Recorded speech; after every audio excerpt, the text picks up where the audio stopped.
Hey, welcome back to the Big Red Zone. We are very excited for today's show. Remember, new episodes come out every Thursday. You can find us on Spotify, Apple Podcasts, YouTube, wherever you get your podcasts. Make sure to subscribe to the YouTube channel and hit the like button on this video as well as all our other videos. You can also find us on Instagram, Twitter, and TikTok at Big Red Zone. And as always, tell a friend. This week, we have a very special guest. Dave Griffin is here. We'll talk to him about the season he just had. Also, we'll get into this week in the NFL. World Series Game 3 is on right now, so we'll kind of talk about how the series is gone and predict the end of the series. And also, big news in the NBA. Nash is fired, and a familiar face may be hired to be the next head coach of the New York Nets. All that and more on this week's episode of the Big Red Zone.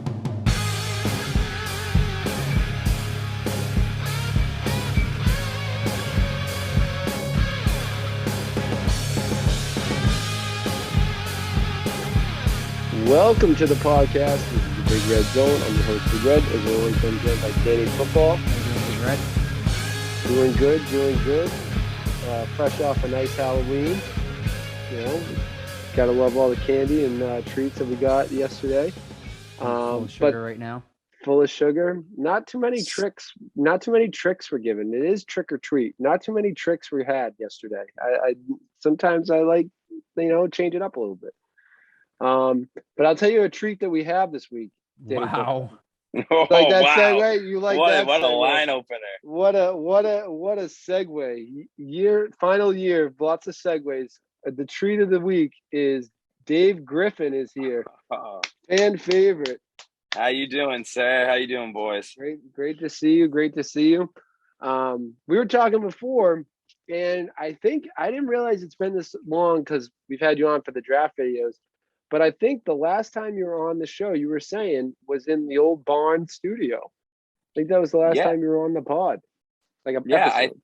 I think so. I mean, the only thing I can't remember us talking about like when I got signed by the Mets and stuff like that. But yeah, I think the last time I actually had like a real like long episode was during COVID when I was in the studio.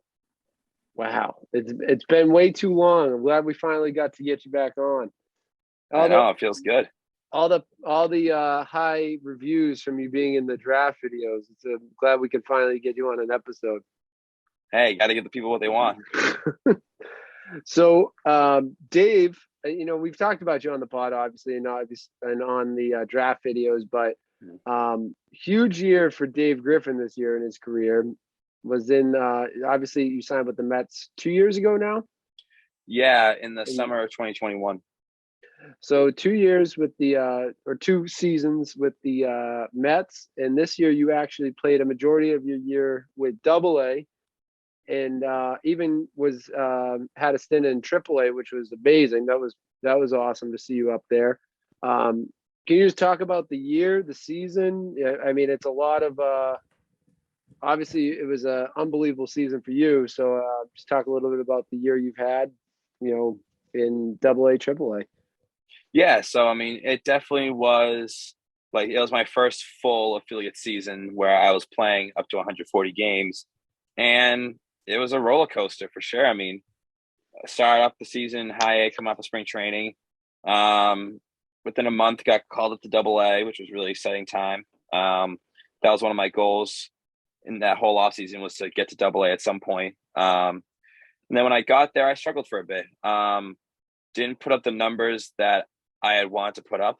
Definitely a few learning curves and bumps along the way. Started to finally put together a little bit and have some success. And it just happened where people ahead of me were getting injured, and I just happened to be throwing the ball really well at that time, and I got a shot to fill in at AAA for 2 weeks, which was a really cool experience.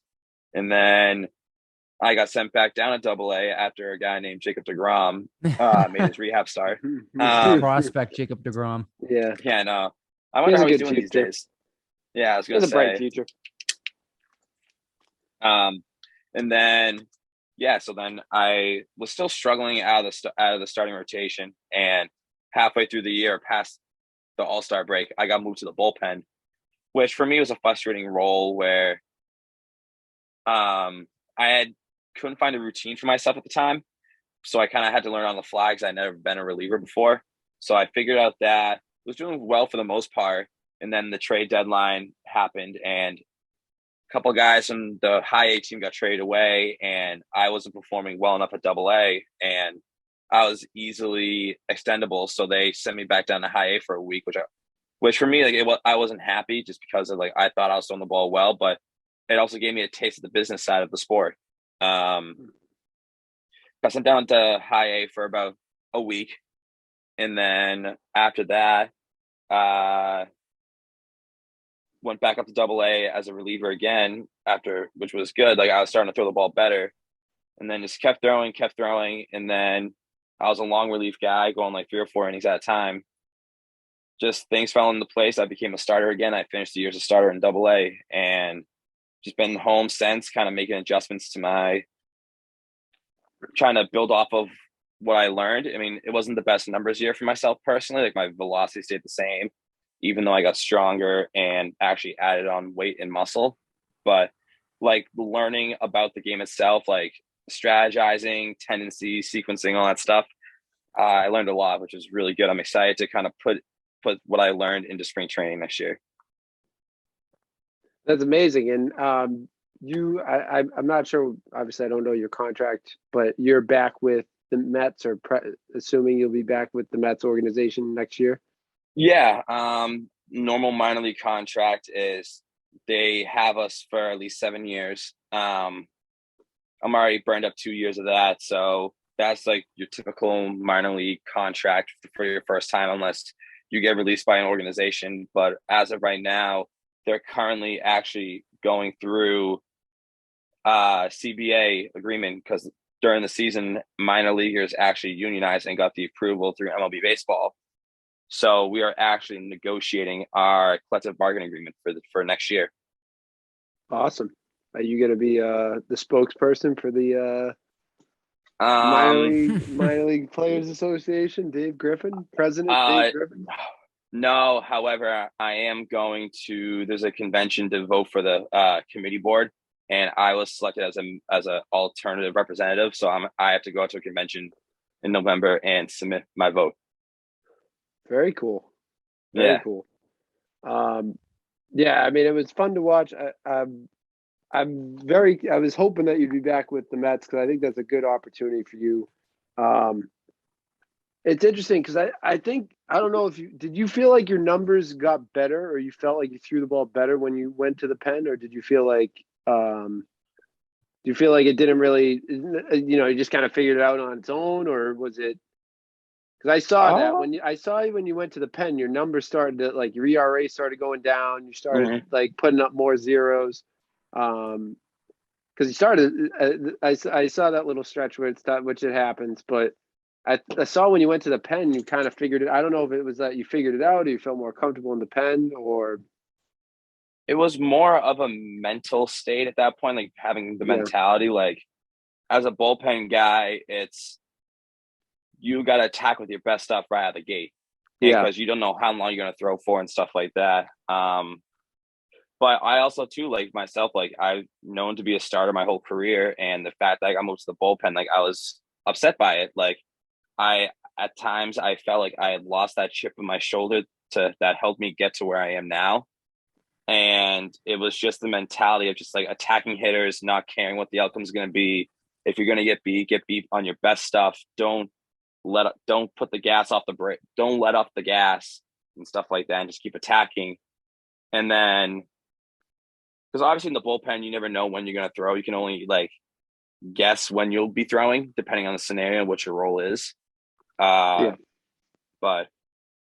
no, I mean, at that point, like while I was down in high A, I saw 6 of my teammates from double A get released that were pitchers. So I could have been one of those 6.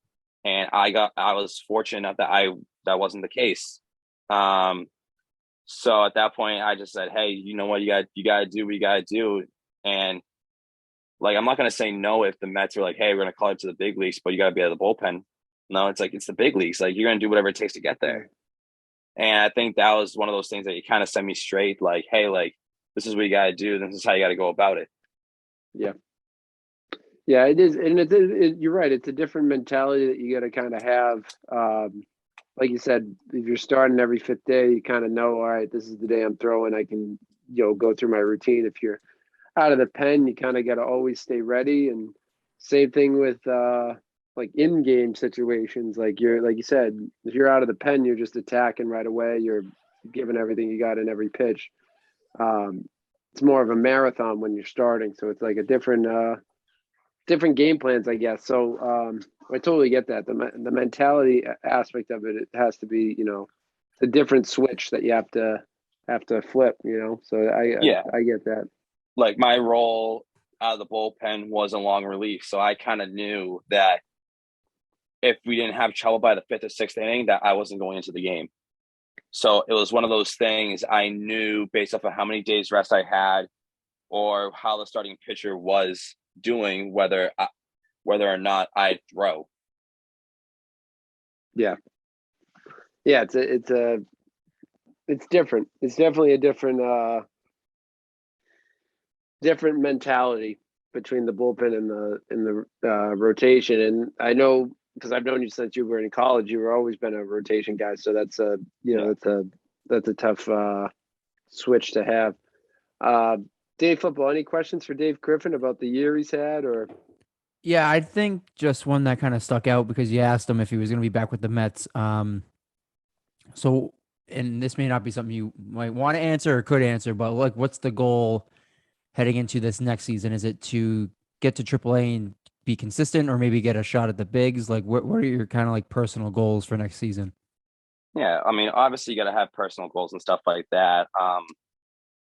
Even after like when I first came home for 2 weeks, at the facility that I train at in Woburn, Massachusetts. Shout out Gary Trotter at 781 Evo and Carson Cross at 603 Evo. Those are the guys I've been working with. We tinkered my mechanics a little bit when I was home for 2 weeks before shutting down. And I went from throwing 90 to 92 during the season to sitting 92, touching 94, 95 in just two simple adjustments, which was really cool to see.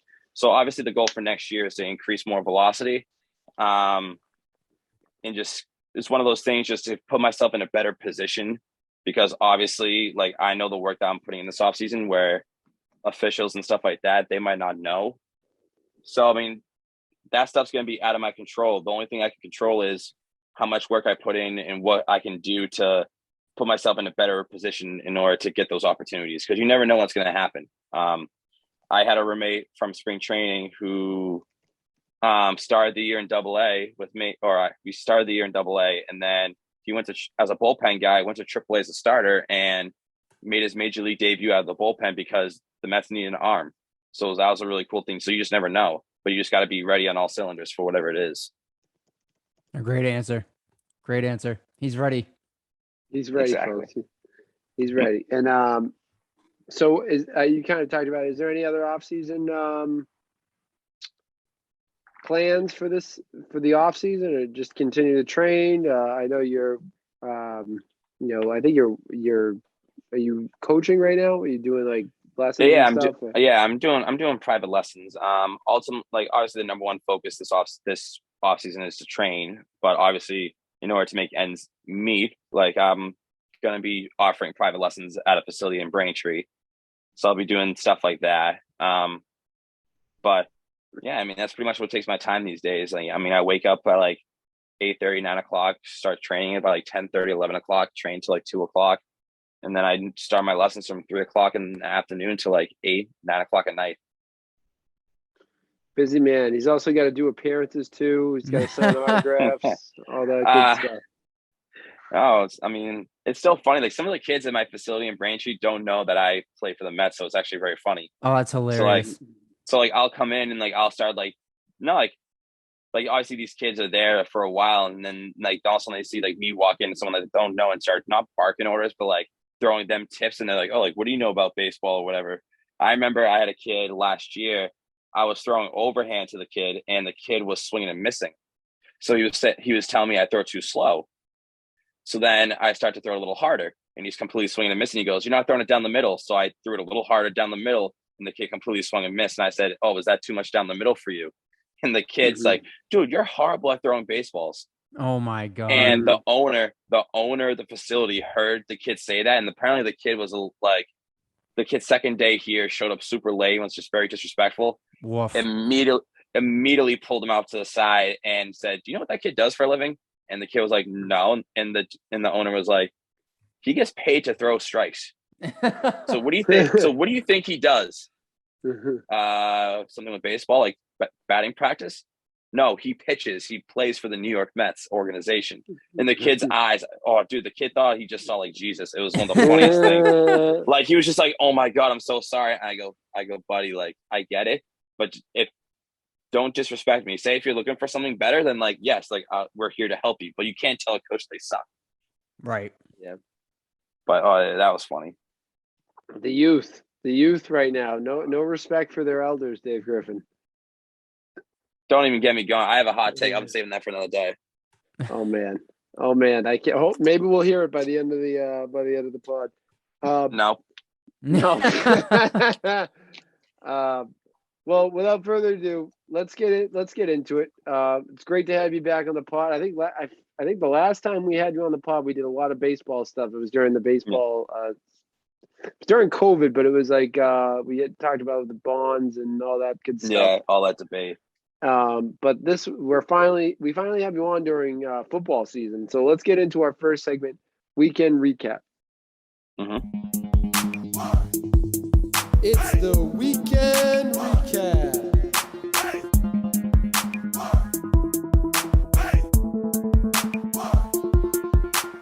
So for weekend recap, we break down 3 games from the NFL week. Usually one is going to be the Pats game. This week, we're going to talk about, first up is the Dolphins versus the Lions. Not a lot of great matchups this week that we wanted to talk about.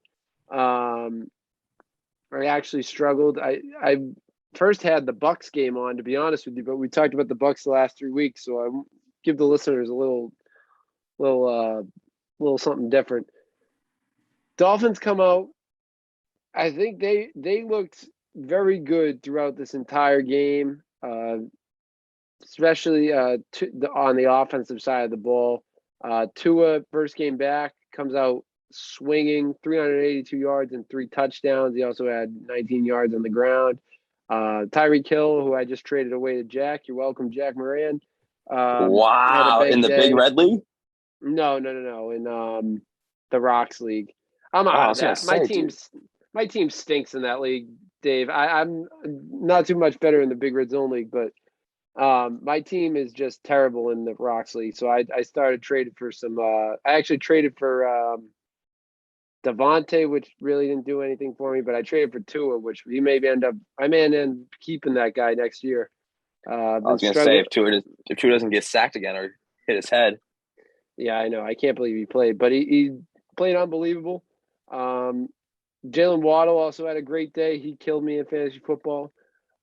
So great day for them. And to be honest with you, the Lions offense didn't look too bad. So it's like the story of the season. Jared Goff throws for 321 yards and a touchdown. Jamal Williams, had 2 touchdowns on the ground. Swifty had a touchdown. The offense, this is the same story, different day. The Detroit Lions offense continues to put up points and the defense can't stop anyone. So Miami's a legit team. My main takeaways from this game, Miami's a legit team going into this playoff run. And the Detroit Lions need to invest in their defense, but it doesn't look like they're going to do that, seeing how they just traded away a key offensive player today. I was going to say, yeah, like I was literally, if you didn't mention that, like that baffled me. Like they literally just swapped picks with the Vikings and then just gave them a very productive tight end. But it was definitely one of those things too. Like, obviously there's a business side that we all don't know, but I think that the Lions offense, when they got St. Brown in there, they're doing really well. Also Jamal Williams. Charles. Yeah, no, I can't. Throwback. A throwback name. Jamal Charles. Yeah, but Jamal Williams, I think that's his 3rd or 4th multi-touchdown game this year. Yeah, which is like a fantasy. Like whoever has him on fantasy, like he's a very like he can still be very good, even with Swifty back. But great running back tandem. Great running back tandem. And then even Miami's the move they just made today. I mean, yeah, they traded who was it? Edmonds, but they also got Jeff Wilson Jr. Yeah, I think they upgraded there. Dave Football, what do you think of the keys to the Miami Dolphins going forward to be a contender in this AFC? Because I mean, really, it's 1A, 1B. We always talk about it, the Bills, Chiefs, but the 3 seed and make any given Sunday in the playoffs, can the Dolphins be that team? And what do they have to do to be that team? I think it comes down to what Dave mentioned. If they can just keep Tua on his feet, make sure he's not getting injured and getting carted off the field, but you got to keep your quarterback upright, using the weapons around him, whether it's Hill or any of the running backs or Waddle. And it's really going to come down to how this AFC shakes out. If the Bills come back down to earth, if the Chiefs come back down to earth, then we've been saying it all season long so far. It seems wide open, but they have to be able to close that gap. They have to be able to win those big games. And that's something we haven't quite seen yet. I mean, this is a Lions team that the Pats beat up on pretty good a couple of weeks ago too. So it's kind of easy to look good against the Lions. I do think this Dolphins team is good. They're obviously making moves to improve this team, but until they line up against one of those kind of upper echelon AFC teams, the jury is still kind of out for me at least. Yeah, I mean, I think you hit the nail on the head. And also, this team, I think, won the trade deadline day. They made great moves. They got Bradley Chubb to beef up their defensive side. Chase Edmonds is a good player, but Jeff Wilson is just as good of a player, if not better, in the passing game. Give Tua, another guy to throw to. I think this team is actually, because Mostert's going to be the main back. So Jeff Wilson's a great 2-back. I think this team is going to be is a dark horse in this playoff run. But it starts with the only way that happens if they keep Tua on his feet, which is a big question mark, especially given his health this season. So I hope he stays healthy. Obviously, you don't want anyone not, especially with what he went through. But I think that team is going to be I think it's going to be a serious threat coming in, December, January. And I'm a man enough to admit when I'm wrong. I have this in the notes. I'll admit it when I'm wrong. Oh no! I said at the beginning of the season, I think the Lions would be a dark horse for the playoffs. I thought they would make the playoffs, win a wild card seed. I'm seceding. I give up. I was wrong. Just because you watch Hard Knocks doesn't mean you think they're going to make the playoffs. I just thought they'd make the playoffs because the offense was unbelievable. I thought if they could figure out how to stop one possession on defense, I thought they would be in the playoffs. Dude, as people say, they're the Lions. They figure out how to do it. They figure out a way to choke. That's what people say about the Lions. It's unbelievable. I mean, their offense was ranked number 1, but their defense was ranked last. I mean, even looking at it right now, I mean, it's a 3-point loss to the Eagles, a 4-point loss to the Vikings, 3-point loss to the Seahawks, and then just this past week, a 4-point loss to the Dolphins. They find ways to lose. It's unbelievable. It's almost impressive. It's impressive. It's impressive to lose this many games. And I mean, at this point, Jared Goff's done a fine job. Everyone's going to blame Jared Goff and say he's not a good quarterback. He's fine. He's not going to win you a lot of games, but he's not going to lose your games either. And he just threw up 300 yards against Miami. So but I think what they're going to do, which they shouldn't, they should spend some time in the draft next year and build up their defense. This draft is loaded with quarterbacks. I bet they're going to try to get a quarterback in the first round and say, see you later to Jared. But if they were smart, they'd, try to find some defensive key guys in the next draft and offseason to try to. That's where they fall. If they get a good defense, that team is a playoff team without a doubt. In my eyes, I don't know, but let's move on. Let's go to the Raiders Saints game. This is another team. This is another. We have a lot of angry topics today. I just realized after looking at the rundown. You're choosing violence today. This is Danny Football is going to have his time to shine at the end of the show. with the Nets, but this Raiders team is just ticking me off. I'm fed up with it. They're so confusing. Like, this team should be good. I don't understand why they're so bad. I really can't understand it. Derek Carr isn't this bad as much as everyone wants to say he's bad. He's not the greatest, but he's not this bad. Devontae Adams should have more than one catch in a game. Josh Jacobs should not be stifled. This offense, Josh McDaniels is an offensive guy. This offense should not be one of the worst in the league. I don't understand what it is, but it brings up the question, and I'll have this in the notes, and I'll go to Danny Football, and I want to hear Dave Griffin's thoughts. Who should be out in the offseason? Because obviously this isn't working. Who should be out? Josh McDaniels or Derek Carr? It has to be Josh McDaniels. I mean, we saw it last year. This team was,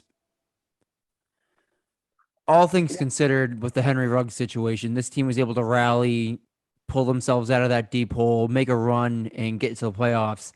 The common factor I see right now is Josh McDaniels. This dude is just cursed as a head coach. He can't do it, and he's completely torpedoed this team. So if I'm kicking someone out, it has to be Josh McDaniels. Yeah, I mean, I 100% agree. I think 100% is McDaniels. I mean, McDaniels, even in the past, even as an offensive coordinator for the Patriots, like they had a few questionable play calls where it was like, why would you do that? Like, yes, analytics point in that direction, but that's also the feel, having feel with coaching like that. But also, too, the one thing you're starting to realize now is you're starting to see a lot more high-powered offensive teams be exposed by their O-line. Like, if the O-line's not good, or the play calling is not good. If your own line's not good, you're not gonna get a chance to have guys like Devontae Adams have big games or Jacobs have big games either. It's like you can blame the coaching, but at the same time too, it's like the coaching is not blocking the guys and stuff like that. Like if you have you're starting to see, especially with these pivotal teams, like why do you think the Chiefs invested so much money in their own line after they lost the Super Bowl or whatever it was? It was after they lost to the Patriots in the AFC Championship game. They got Joe Tooney. They got They invested a lot into that O-line. And also, like, why do you think the Bucs are struggling right now too? It's like you had everybody back from that same team except from the O-line. Like you had two of their guys either get hurt or retired, so now they're struggling with chemistry and experience, and that's why Brady's struggling right now. And it doesn't help that Brady already has his own off-the-field issues he's dealing with.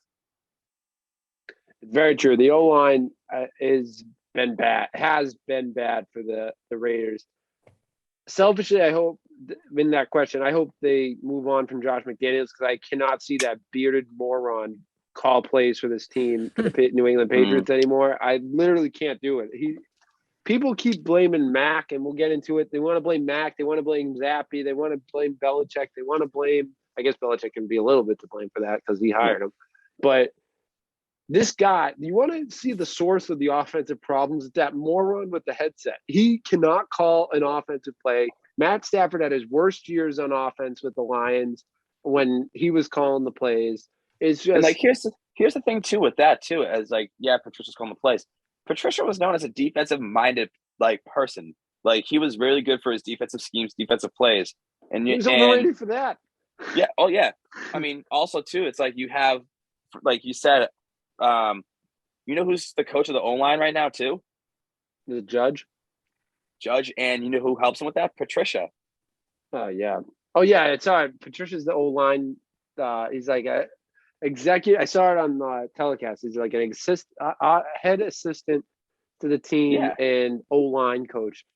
Oh my God! That's like, so why do you have problem. why do you have a defensive player coaching offense? You know what I'm saying? That's like me as a pitcher trying to teach hitters how to hit. Like, well, I bet you can teach him a thing or two, Dave. But I think I'd rather have Jerron Mayo coach the offensive call plays for the offense. But before we get into the Pats, I hope Josh is the one that's out. But something tells me that Derek Carr has been here for so long that, and he has a good extension too. I think he got paid like last offseason too. But if they cut him, they can save $100-something million in cap. I think this offseason. I saw something online that said if they cut him or they move on from him, they can save like a lot in cap space. Or But it's and this draft, or they'll keep them in this draft is wicked loaded, and they'll just draft a quarterback in the first round and say this is our future quarterback, and go through an awkward year with Derek Carr and this rookie quarterback, and like they did with Jimmy G and Trey Lance. yeah, it's going to be the same thing. Well, did you see the graphic? There was a graphic that said the Trey Lance pick with the trade from San Fran to Miami. You know what players they got? The Dolphins got out of those like draft picks for them trading? Yeah, somehow in some way it was like Trey Lance for Tyreek, Waddle, and Chubb. Yeah, it was unbelievable. I don't know how that was a dumb trade up, which in hindsight you can always say it, but I never believed in Trey Lance in the first place. So, yeah, that was a dumb move up in the draft. But anyways, in closing about the Raiders, but we didn't even get to the Saints. I mean, nothing much to say about there except Kamara had a day. Danny Football's boy had a day. Red Rifle, unbelievable. Wait till Slant Boy and Michael Thomas get back, or Michael Thomas, Slant Boy, and then Jarvis Landry. They're going to be a good team. They're going to be a good team.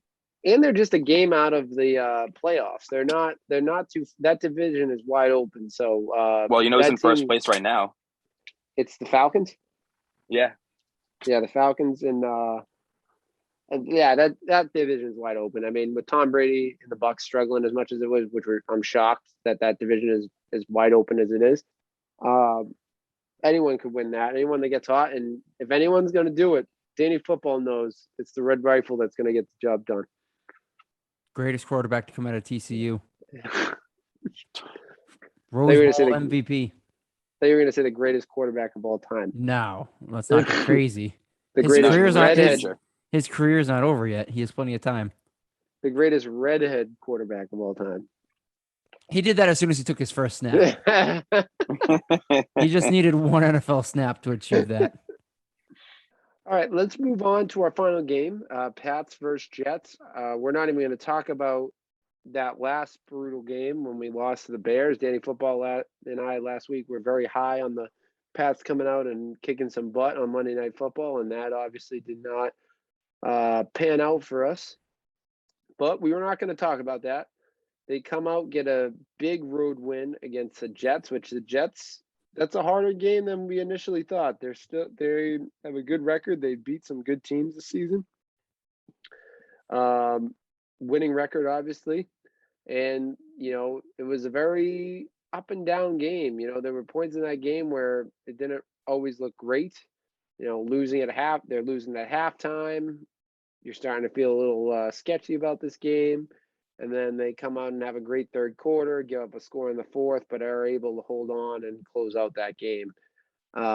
Mac, not at his best game, but I don't know how much you can put on that.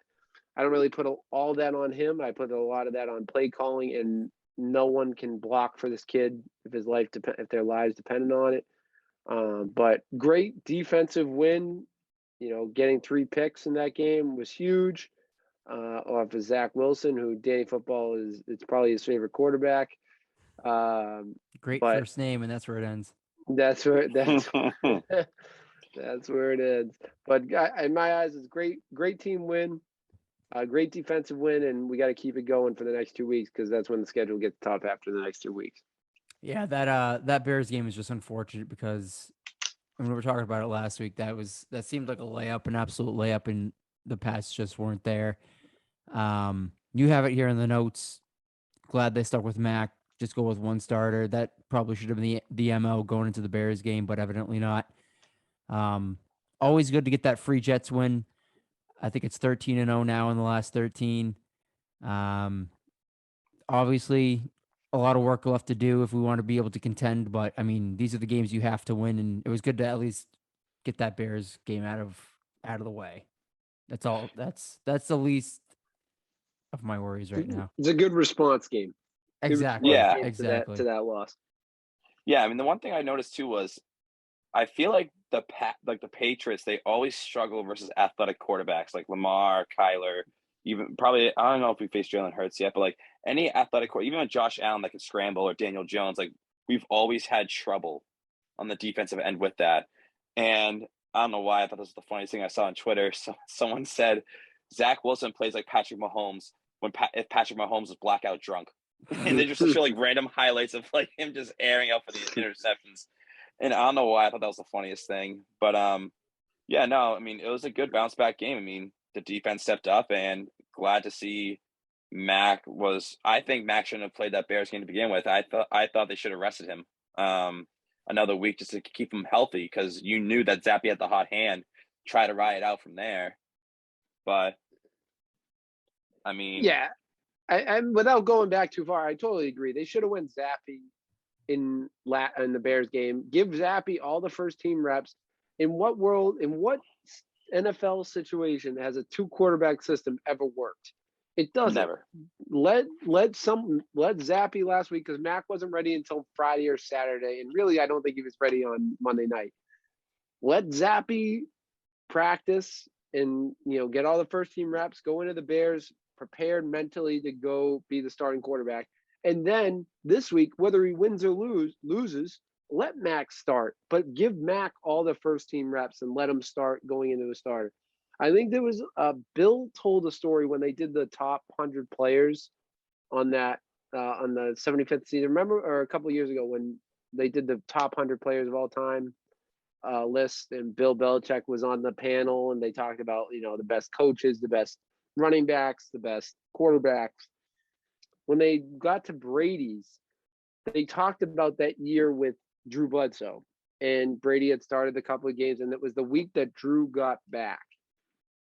And they split team reps, and then at the last minute, they said Brady's going to be the starter. And really, they were going with 2 quarterbacks, kind of, but Brady didn't play his best game, and they ended up losing. And he said on the thing, that was probably our fault because we were invested in 2 quarterbacks. And then the next week, we just made a decision. We're going with Tom and gave him all the first team reps, and he had a great week. Isn't that what we just had happen in the Bears? Like, it's a team that we should have beat.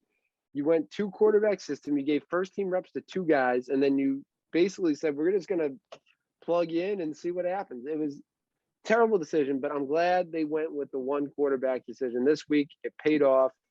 It was not always great. It was a little ugly at times, but it doesn't matter how it looks as long as you get the win. And, I think I have it in the notes here. If the Pats are going to go on a run, I think this is what games are going to look like. I hate to say it to Patriots fans. It's not going to be too many Lions 27-0 victories. It's going to be ugly. It's going to be stressful. Yeah, I think those days are gone. Yeah, it's going to be low scoring, defensive, need the defense to step up games. It's not going to be the days of, you're going to get like win by a couple scores. It's going to be ugly football, and you got to see if our defense can make a play to win it. As is life after Tom Brady. That's all it is. Tom comes back. Anyone think Tom's coming back? Oh my God. No, I mean, I still think Brady should retire once they won the Super Bowl with the Bucks, because their whole thing was he wanted to win with one without Bill. Great, now he did that. He could just ended up on top and gone from there. But now I think him playing more now is derailing his legacy in some way.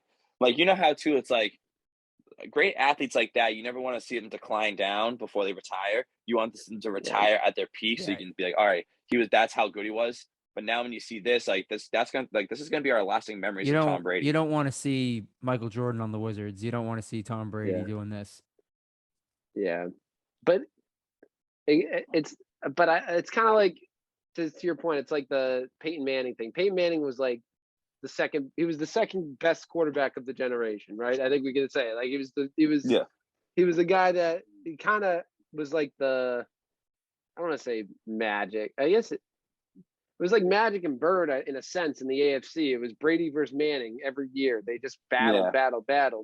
And even when he went to the Broncos, Brady still battled Peyton. In that last Super Bowl run with Peyton, it was like in the Wizard of Oz when they pulled back the curtain. It was an old guy. Like it was basically him hobbling over the finish line. But the difference was he went out winning a Super Bowl. And after that, I was like, he's done. He won the Super Bowl, second Super Bowl with another team.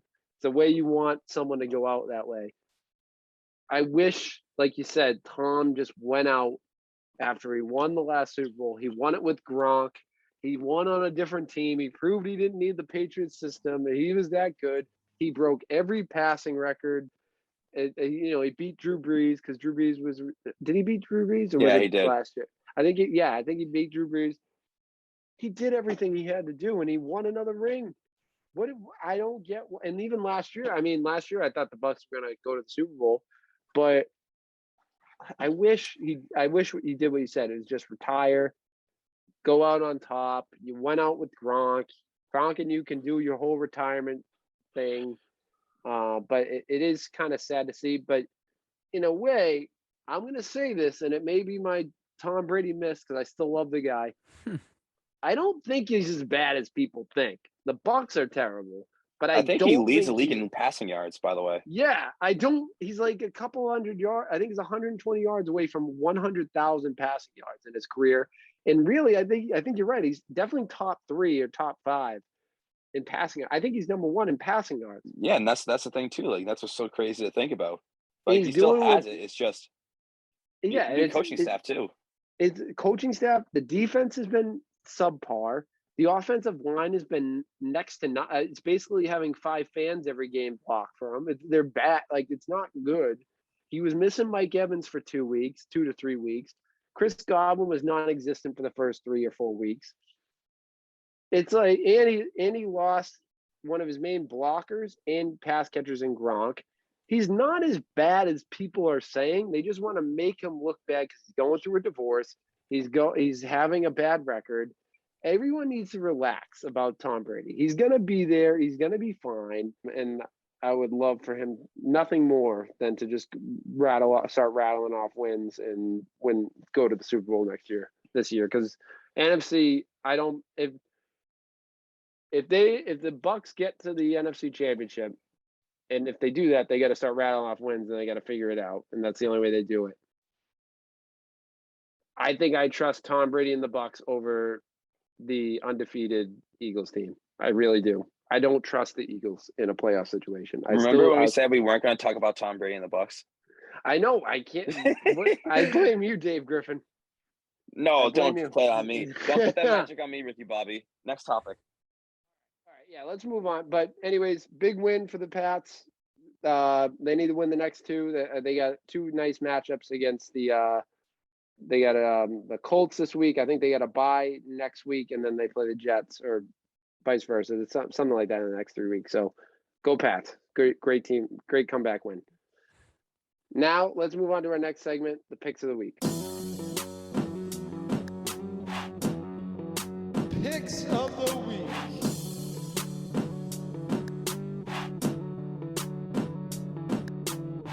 Ooh. So for picks of the week, Dave has a sound effect for every single transition.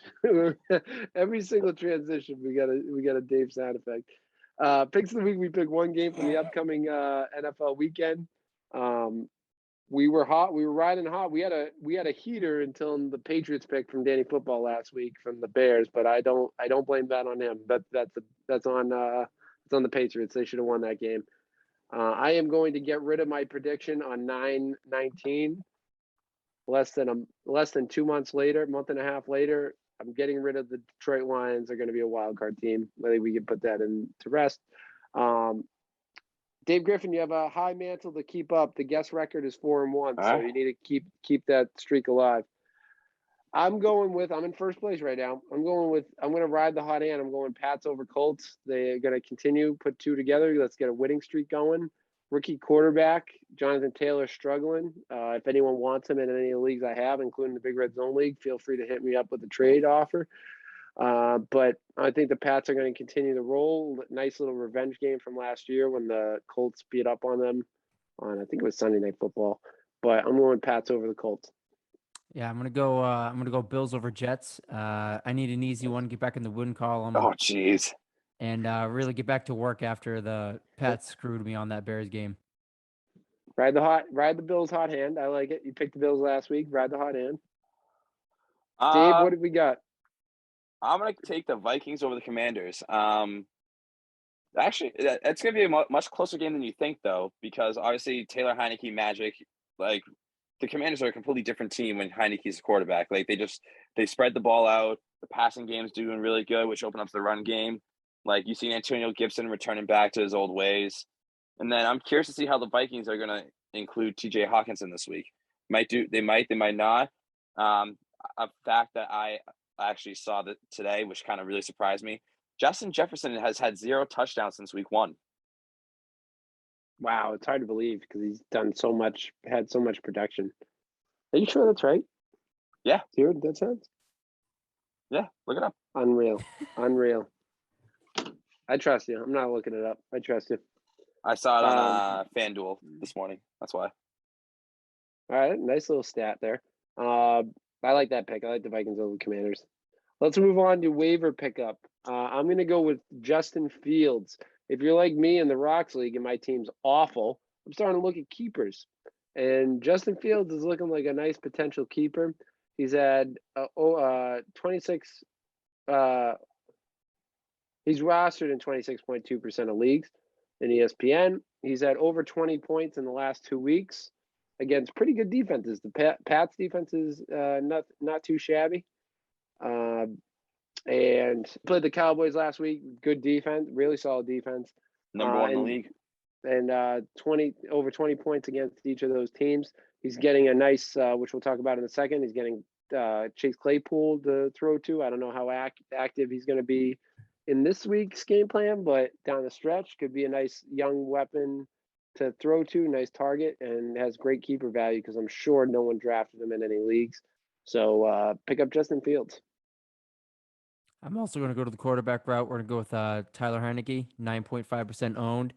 More of a QB2 move here. He had a 14.4 in week 7, 22 this past week. As long as Carson Wentz is out, he's going to be getting those starting job games in. So if I'm looking at it right now, if you need that QB2, quarterback's on a bye week, might as well plug him in. I like it. All right. My waiver wire pickup's going to be from the tight end position, especially now with the Niners having the bye this week. Evan Ingram from the Jacksonville Jaguars has been sneaky well, averaging. I mean, his last 2 games, he's averaged over 10 points. He had 10.7 week 7 versus the Giants, had 15 points last week versus Denver, and they're going into playing Vegas this week. Love it. Love that pick. I'm a big Evan Ingram guy. He's having a good year, making a little year for himself, and I think he was one of my waiver pickups of like earlier in the season too. I was saying get in early if he's still there, but if he's still there, don't. If you're not going to listen to me, listen to Dave Griffin. Get after him. Get him on your roster. He bailed me out. I mean, I had Travis Kelce as a bye week last week, so I picked up Ingram and put up a nice 15 for me. Yeah, he had a nice week. But all right, let's move on to our next. We got lots to talk about this week. MLB playoffs, and I'm interested to get Dave Griffin's take on this. Phillies, Astros tied 1-1. I stuck with I said I think the Phillies were going to win the World Series. I think when we were debating who was going to win between the Phillies and the Astros, I know I didn't pick them originally, but once I found out the World Series, I thought the Phillies were going to win. Phillies are currently up 7-0 in the top of the 8th in a tied series. They ain't looking pretty. Just generic. I think it's a great series so far. But any reaction to the series so far? I mean, it's been a lot of long ball stuff. The bullpens, like they've been holding down the fort. I mean, as we were doing this, we were talking about McCullers. It looked like he was tipping his pitches because of all the 7 runs or score off of home runs right now. And Bryce Harper hit a ball off a knuckle curve off of McCullers, and then he said something to Boehm, who then relayed the message to whoever, any other guys that were hitting. And then obviously Alec hit a home run off a sinker, but then Marsh hit one off a knuckle curve again. And you noticed that McCullers was doing something different in his pitches. And Bryce must have saw that and whispered it in. And that's why they're hitting the crap out of him. And it's 7-0. Like, Philly's a very hostile environment to play in to begin with.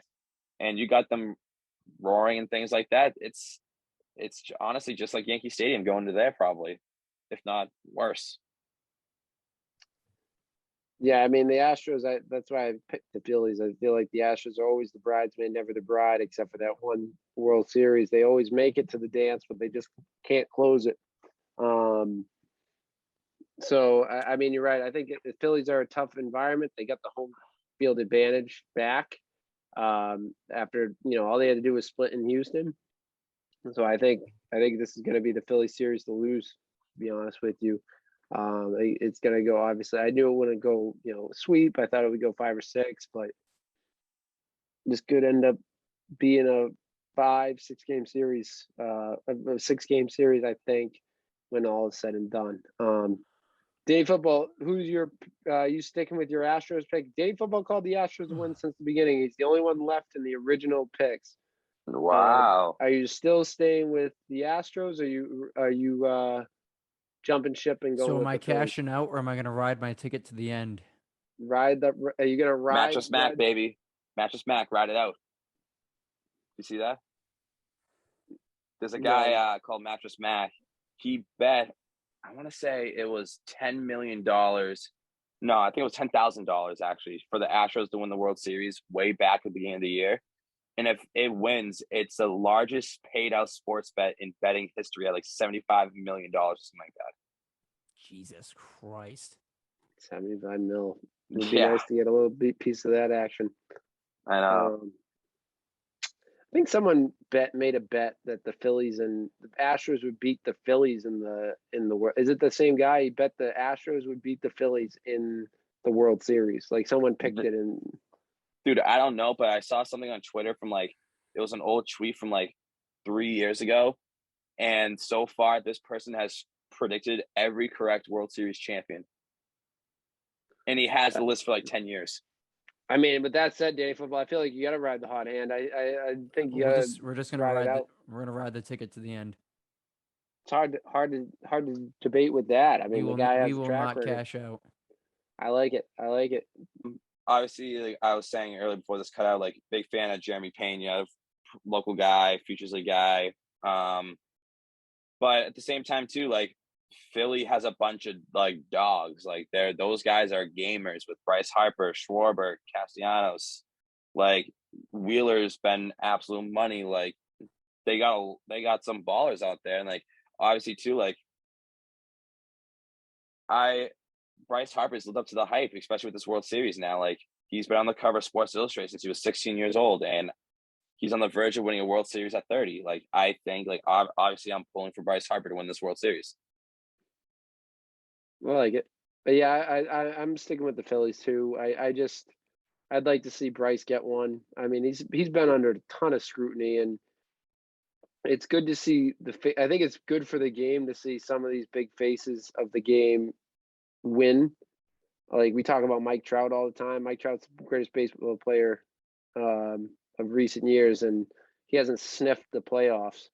And I think that's bad for the game. So I'd like to see Bryce Harper win, and he's carrying, right? And not carrying because the Phillies are doing really well, but I think he's leading. I think the better word is leading his team because he's producing in these big moments. All right, let's move on. This is Danny Football. I want you to know, texted me this morning and said, I can't wait to talk about this on the podcast. Oh, yes. Fire away. I'm excited to hear this. Big NBA news.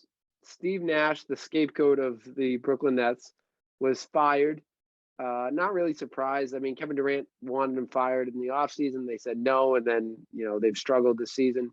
There's rumors that Ime Udoka is likely to be hired as the next head coach of the Brooklyn Nets. The GM or president of Brooklyn has come out and said, we do not have our guy. We have an interim coach, but that's false. We're not hiring. We don't have anyone hired, which I think he's just trying to cover his own butt. I don't really believe that, but I want to put the floor to Danny Football to, speak his mind on this Brooklyn Nets situation. So take it away. Now, I'm going to preface this by saying that I texted you that exactly 10 hours ago, so I had a lot more gas in the tank at that point. But to kind of make sure you're getting your money's worth here. I mean, how fucking pathetic is this that a couple of years ago we pretty much called this is exactly what was going to happen to the Brooklyn Nets between Kyrie going there and completely quitting, Kevin Durant can't do it by himself. They bring in Steve Nash, who clearly wasn't ready for the head coaching job. They fire Steve Nash less than a month into the season, and their solution now is to hire Ime Udoka, who a couple weeks ago was widely considered to be going to be blackballed from the league, but now all of a sudden he's, the leading candidate for this job. So I think it's pathetic. I think they're a poverty franchise. I'm glad they never got a championship out of anything they ever did. Kyrie's a snake. Kevin Durant's a snake. They both conspired to form this super team behind everyone's backs when Kyrie was on the Celtics and Durant was on the Golden State Warriors. It was all for naught. Ben Simmons can't hit a shot. They traded James Harden. Now he's flourishing with the Sixers. They traded away all their young pieces. They're in absolute hell. They handed the Boston Celtics Jason Tatum on a silver platter.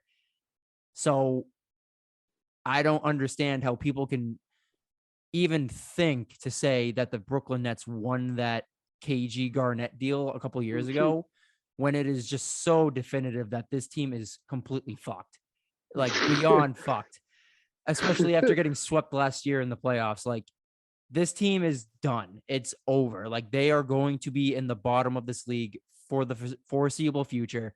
If they want to hire Ime Udoka, that's fine. As we can all see, the Celtics are just fine without him. I think it's more of a, I don't know what the word I'm looking for is, but it's a detriment against, or it's just typical of the Nets to bring this guy in. Like, of all the coaching candidates or in all the possibilities, they're going to bring this guy in who, again, a couple weeks ago, we were hearing, oh, he did awful things. He did this, he did that. He'll never get a job again. He'll never coach with the Celtics. He'll never coach in the NBA. And now all of a sudden he's back. He's somehow back in the fold. So I'm happy Kyrie's failing. I'm happy Kevin Durant's failing. I'm glad this entire franchise is failing. And if they want to make this even worse by bringing in Ime Udoka, who, for all we know, could be getting some form of punishment handed down by the NBA themselves, this could just get even worse. So I think this will ultimately end with the Nets not having Kyrie, not having Kevin Durant, and just being completely sent to NBA purgatory, in which case they will never get out. What a rant. I love that. Did you reach down deep for that one? Dude, well, also too, obviously Ime was assistant with Brooklyn before joining the Celtics staff, but when the whole news of him getting suspended came out and like there was an investigation, like I know Stephen A went on his many tirades, but nobody realized one of the things that Stephen A said was, what if this was a conspiracy theory to get him to go to Brooklyn? Stephen A said that on his Stephen A said that as a conspiracy on one of his shows, and everyone's like, no way. Because like, here's the thing, why would the Boston Celtics let their coach of the year go, pretty much, who got them to the NBA Finals their first year of him taking the staff? Like, there has to be more that we don't know of. Yeah, but I don't know why Ime would do that and purposely drive himself away from a team that was 2 wins away from the finals, or 2 wins away from a championship. But that's the thing, though, too. It's what he did might have been so bad to the org that he couldn't go back to it. Like, obviously, Jaylen Brown doesn't like Ime because. No, you're right. I thought your train of thought was Ime did this on purpose to get out of Boston, and I'm like, I was like, if he did that, that's crazy. No. Like, I think that was his only resort, was to go back to Brooklyn. Oh, no, like, you're right. Yeah, his only option to get a job. Yeah, I think so too. 100%. I don't think anyone else would hire him. No. I think it's also funny, like New York reporters and New York Twitter and New York, like the Brooklyn Nets fan pages all tweeted out like, this guy's a scumbag. He'll never coach again. He should never coach again.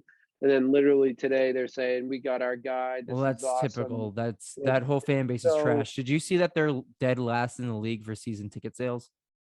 They need to hire me to start selling tickets. I'm pretty good at. I can't say anything about. I can't say anything about Brooklyn or New York sports right now. That's all right. We got you covered in this, Dave Griffin. I'm glad.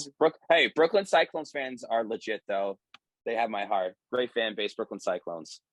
Any team that has Dave Griffin on, we're a fan of. So we'll leave the Brooklyn Cyclones out of our Brooklyn hate. But I think you hit the nail on the head, Dave Football. It's hard for me to add anything there, but just to piggyback on there, I never want to hear that the Celtics lost the Kevin Garnett, Paul Pierce trade ever again. No. This team has no draft picks for the foreseeable future.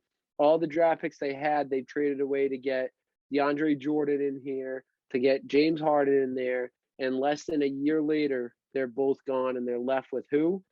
Ben Simmons, who is don't get me going. Third straight game. He can't hit a layup. Did you see that airball layup? Dude, he is so I can go on a rant about this one right now. He is so mentally gone. Dude, he doesn't want to play. He got his money. And, no, he has no desire. If you ever look back at his pre-draft scouting report, there was a scout that said he has all the talent in the world, but just doesn't care for it. Like he has no competitiveness whatsoever. Like he doesn't care about any situation in the game. He just does what he wants to do. And that's not a good leadership. He got paid. And then I've always thought Ben Simmons was a very overrated player. I think you're right. I think he's checked out, to be honest with you. I think he's totally checked out. He's missed the second game with a knee injury. Nothing new there. And I just, that's a dumpster fire of a team. They're going to be bad for years and years and years. So they don't have any draft picks to make it any better. They're just going to be bad. Let's move on to our final segment of the night, the people's topic. It's the people's topic, baby! People's topic.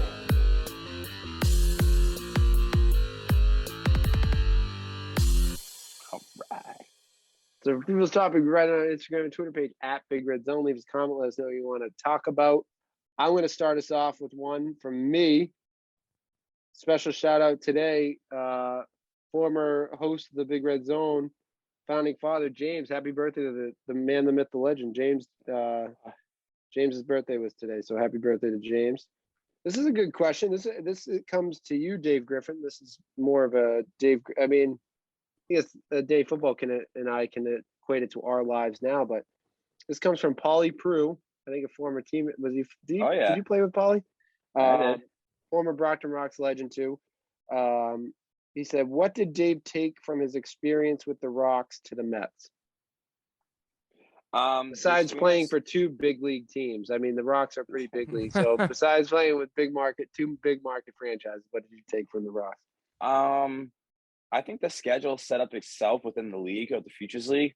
It definitely prepared me more of what it was like on playing games every single day and like going to the stadium early to get your work in and how to prepare for that.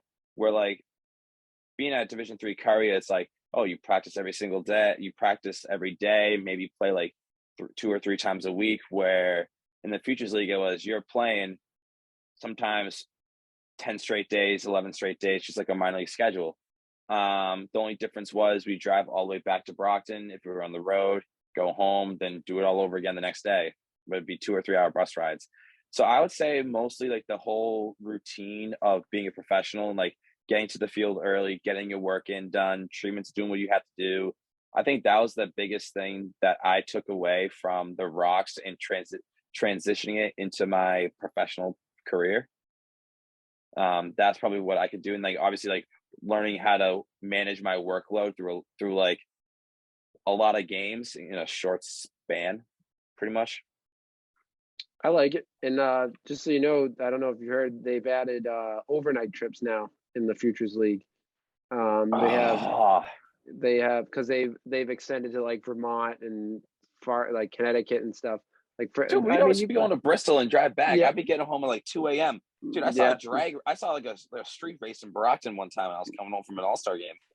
Only the best sites in Brockton. But that I think you're right. I think the Futures League does do a great job at like making it like a professional environment where, especially now that they don't do it all the time. Like I think we had 3 road trips last season and we had more the season before. But as the league expands, they do added the road trips in, staying at the hotels. And like you said, the workload is definitely a lot for a short period of time. So I think they do a good job for preparing you guys to get a little taste of what professional baseball is like. But great question from Polly Prue. Dave Griffin, Danny Football, did you take anything from the Rocks experience into your general manager not life? having zero shame. That's what I took out of it. Just having zero shame. If I could run around in the Witch Doctor, I could do anything. Oh my God. I remember that. If we could do that, kids, you can do anything. Oh my God. I just remember I dressed up as KO one time in the KO suit. God bless. That was God hell. bless. That was God rough. bless. All right. This one comes from the Mrs. Big Red. Mm-hmm. This one's another one for Dave Griffin, but I'm going to extend it to Danny Football too, because he can answer this one. Was Molly his favorite intern / Rocks worker? Pretend Jack didn't work there. Now, since I was gonna say intern, that may be tough, but since she had Rocks worker, I feel like it's no contest who your favorite employee at Brockton Rocks was. For sure. I mean, first of all, shout out to my boy Jack Moran, day one, and then I mean, hey, I tell you what, like Steve-O's my guy at the end of the day. I mean, I'd be helping out with clubby duties. I was his assistant clubby for 2 years, doing laundry and helping. I was taking care of laundry after games, so he didn't have to come in, so he can enjoy his valuable time with the missus. So sorry, no, Mom. that was pre misses. No, not during 2017. That was when they met. That's when we met. Right. We were just friends then. We had to have. I was gonna say spending quality time. Quality time. All right. I'll take that. But if you had to pick a second, I know Rock. Let's take Rock's worker out because I know I'm your favorite Brockton Rocks employee. Do you have a favorite intern that may be sitting either above you or next to you? For sure. Sure, Danny. I mean, I would say that, like, obviously, like I was lucky enough to bond with a lot of Rocks employees and interns. Like, I've always had good relationships with all of them, like you two, Jackie Moran. I'll tell you what, I miss old Graham Smith, Rock super fan. She was a sweetheart. I remember when my grandmother passed away one of the summers, and she was struggling. She was actually like a third grandmother to me and stuff like that. So that will always hold a special place in my heart as well. I consider her part of the Rocks family. Definitely. But no, I miss the Rocks days too. I mean, that was fun.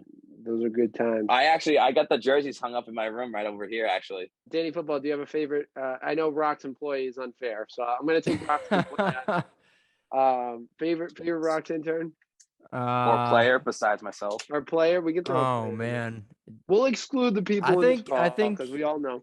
Obviously, always a big Dave Griffin fan. I think my favorite Dave Griffin fun fact is that when we were going into that playoff game, who was it against? Worcester? It must have been against Worcester. Yeah, we were going into game 2 against Worcester, and Mrs. Big Red actually told me that Dave Griffin was up in one of the luxury suites, kind of getting in his mind, and I was like, damn, this kid's locked in. So the competitive spirit was always there for Dave. Intern, I got to go with the Mrs. and Paige. They were kind of my the sisters I never asked for, so I'll go with them. My favorite's Danny Football. There it is. That's my favorite intern. I was the only one to stick around and help Steve look for his phone until 1 a.m. You know what? That's how you know who a real one is, right? I'll tell you this story, Dave Griffin, because I don't know how many people know this story. One night, I'm cleaning up, long night of laundry, have a long night ahead of me. And you know what happens? I tap the old pockets. I don't have my cell phone. I don't know where it is. I start to panic. Where is it? I start asking people, where is it? Danny Football, out of the kindness of his heart, says, you know what? I'm going to help you look for it. We searched high and low of that stadium. We stayed for an extra half hour to help me look for that. And finally, you remember where we found it? I actually, you told me to go, and then I think you and Ben found it in the bounce house. Oh, is that what it was? Yeah, I finally said, don't worry about it. So what happened was I helped them because I like to help. I'm a giver. I like to help everyone at the Brockton Rocks. I helped clean up the kids zone. Dude, the kids zone was an absolute fucking nightmare. I hated getting called out there to be like, oh, the the bounce house isn't working. I'm like, they probably unplugged it, and that I walk all the way out there, and they unplugged it. Yeah. And we used to have to fold them up and then leave them out there. And I remember saying it was in my pocket. I would have heard a crash. So the only other place I remember, it's either in the cushions, which it isn't. It's in the trash, which I don't think it is. It's in the grass, which is only a little bit of grass, or it's in the bouncy house. So finally, I went over to the bouncy house, and lo and behold, with our good friend Ben Rappaport, found it in the bouncy house. But Griffin, Danny Football stayed. I'm sure Dave For would a have stayed good- too if had I'm he sure known. Dave would have stayed too. Had he He I was would've gonna been say he would've I been helped right stay there. out numerous times. He would have been right there in the No. trenches with us. Definitely going up to the press box, because you know me, I was all over that stadium during games. I was moving and grooving all over that camp. So, but true day one homie is Danny Football. Goes to battle, goes in the trenches anywhere we have to. So Championship over MVP. That's what it's all about. that's what it's about. Damn right. We got two more here. Three more. This one comes from Lauren. Pat's question. This one comes from actually her husband, Dev, who we went to the wedding. We keep giving shout outs. She said, Devin said, I guess, would Mac Jones have beat the Jets if Breece Hall played? It's a good question because the offense looked kind of stagnant and Breece Hall has been automatic, but I guess that's more of a defensive question. Would the defense have been able to hold up Breece Hall in that game? I mean, I still think so. I mean, Belichick's always really good at containing running backs like that. I still think the answer would be yes. Even if Breece Hall was healthy and playing, I still think that the Pats would have contained him. I agree. I think they would have won that game. Day football? I Clean sweep? think so. I don't know if that changes anything too significantly. I mean, the Jets were hell bent on losing that game. So, yeah, I agree with that. And it's not like they had bums at backup running back. Like they had two really good running backs to fill in. So I don't think that would have mattered. Plus, Zach Wilson threw 4 interceptions. So yeah, I mean that's the real problem there. Zach Wilson threw the picks, and bad picks. They weren't even like Mac Jones's interception was a tip ball getting hit. Like he was getting sacked and hit tip ball. So defend Mac. This one comes from Paige, who was a tied favorite intern from Danny Football. Gonna be really nice out Sunday, big eyes. If you the emoji, if you actually want to play, let me know. dude, that's a challenge. Holy shit! On the Oh spot. wow! I mean, I think Sunday has to be the day. I think we may have to finally get the tennis here we match go. in. I think Sunday. Well, what is this? What is this? Golf? This is a tennis game. Paige has been ducking me in tennis for years now. But the last few times I haven't been Rent able has to come make the due. time. Here we go. Rent. This is Judgment Day. I think Sunday may have to be the day. Danny Football, can you make it up on Sunday? I was gonna say, can this get streamed? Can you like broadcast this and like record it? Sunday? Maybe. I can see what I got going on. I'll only do it if I have Danny Football in my No. corner. Don't drag me into this. I would need witness. I need you to be my witness. I'm sure Mrs. Big Red will go with you. Oh man, I need you there, Danny Football. He needs some moral support. I need the support. Oh god. We'll do it early. We'll do it early or late, depending on how Danny Football's schedule. We'll get it in Sunday. So I'll text Paige. We're gonna get it in. There it is. That's right. We'll get it in. We'll get it in Sunday, unless she ducks me, and that's the only reason we're not gonna get it. She threw this one out. I don't know. She did throw the gauntlet down. Makes me a little nervous. She's coming in hot for that one. All right, this is the last one. Comes from Joseph_Celia. He writes, "It's not a sports question. Interesting. What is your most unpopular food opinion?" Damn. Ooh. I have a lot. I have a lot. People think I'm weird with a lot of my food takes.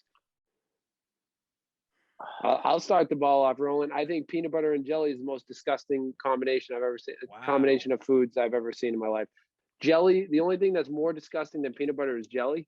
And those two are the most disgusting things. Texture, taste, I literally, when I used to put out the jars of jelly and peanut butter before the Rocks game, I would literally gag when I had to clean up, you messy kids, clean up all the jelly from the table. I would literally and that's why you made me do it.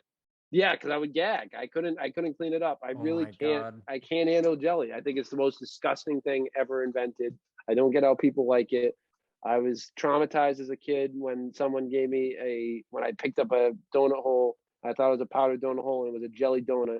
And I was met with an Took a big unsavory. chomp out of that, didn't you? Yeah, it was a bad surprise. So, I think peanut butter and big jelly is fluff most guy. disgusting. Fluff is just as disgusting. Peanut butter, jelly, fluff, all that stuff is so disgusting. Who hurt you, Do you like marshmallows? Nope. Hate Oh wow! marshmallows. Holy shit! dude? Graham who hurt you? crackers, get out of here. Hate s'mores. Don't like graham crackers. Don't like s'mores. Interesting. Don't like. Here's another one. I'll just rattle them off here. Oh my God. I'm gonna get a lot of hate here in the comments. He's spilling the ether now. Chocolate candy. The only chocolate I like is chocolate fraps or pudding. I don't like any other kinds of forms of chocolate. Don't really like candy. The only candy I like are Skittles and lollipops. I don't really count gum as a candy, but if you want to count gum as candy, I guess you can count that too. But Skittles and lollipops are probably the only candy I like. Halloween, I would be the kid that would look for potato chips and other things. Oof. Hated. So is that the key to being 7 feet tall? Hey, knock Steve on wood. he never stunted his growth with sugar, I guess. No, I did Yeah. I did have a lot of sugar. I used to drink probably about 2 liters of soda a day That'll do it. on a slow day. But knock on wood here. It's how you keep a good set of teeth here. I've knock on wood done pretty good with keeping my teeth good because I haven't had any problems there with the bad food. So I feel like I just had one, but I forgot because you started going down. So here's a good one. You went down on your hit list. I got one. Coffee. Oh, that was Overrated. mine. That was mine. another There one. it I is. don't like coffee. There it I don't is. like coffee. Neither do I. I'm not a coffee guy. I can never get into it. A lot of coffee addicts at my place of work, and then I'm just chilling. Yeah, everyone asks me if I want a coffee. You just ride the high on life. That's what I tell them. I'm like, I'm good to go. Yeah, I don't need the coffee. I don't like coffee. I love soda, but I don't drink it now. I'm off the stuff. I haven't had soda. This is another true story, which is I don't know how I did it. All right, I'll tell it real quick. I used to have a liter of soda before every home basketball game my freshman year in a bag of chips. That was my pregame. On that note, thank you for running into our people's topics. You can write in each week on our Instagram and Twitter page at Big Red Zone. Leave us a comment, give us a follow. Also follow us on TikTok at Big Red Zone. Remember to look on Spotify, Apple Podcasts, YouTube, wherever you get your podcasts. Hit the like button and subscribe. My thanks to Dave Griffin. Thank you for joining this week. Great to have you back. Hopefully we can get you on again before the end of the season. And as always, thank you to Danny Football for joining. Soda and chips, the key to being a great basketball player, right there. That's the key. That's the key. I need to grow. I need to grow in height. Listen, kids, that's the key to success. On that note, thanks for listening and have a great weekend, everyone. See you guys. Christ.